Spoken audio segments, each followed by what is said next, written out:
We are staying on top of big developments in the serial street shootings case. A year after the terror started, with 9 lives taken too soon, police have arrested a man they say pulled the trigger. Here's the latest on the case. Aaron Saucedo now facing more than 24 additional felony counts. 2 new cases have been added to this investigation. The motive remains unclear.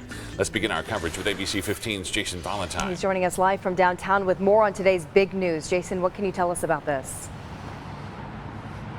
Police always said all the way along that if they could just get a suspect, they would likely find more victims. And sure enough, now 9 murders tied to the street shooter suspect, 23-year-old Aaron Saucedo, and possibly now a chance for something the county attorney is calling imperfect justice.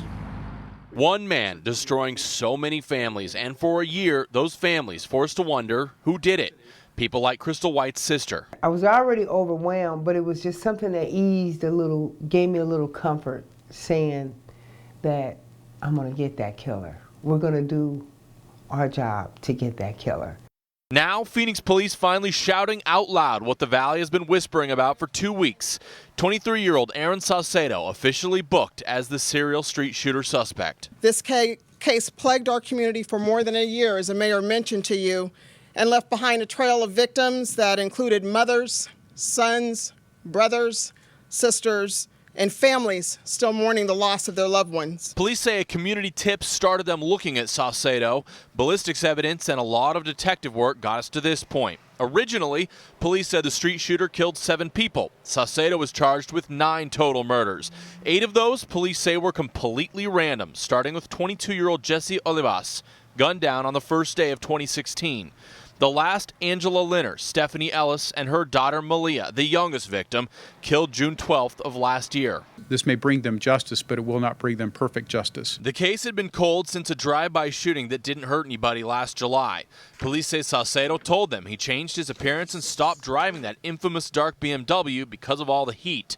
But why he allegedly killed in the first place, we still don't know.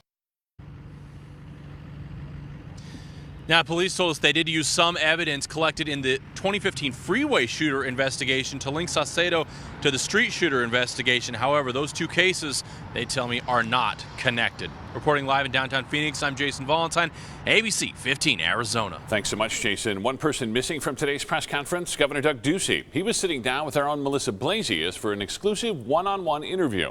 And here's what he had to say about today's development.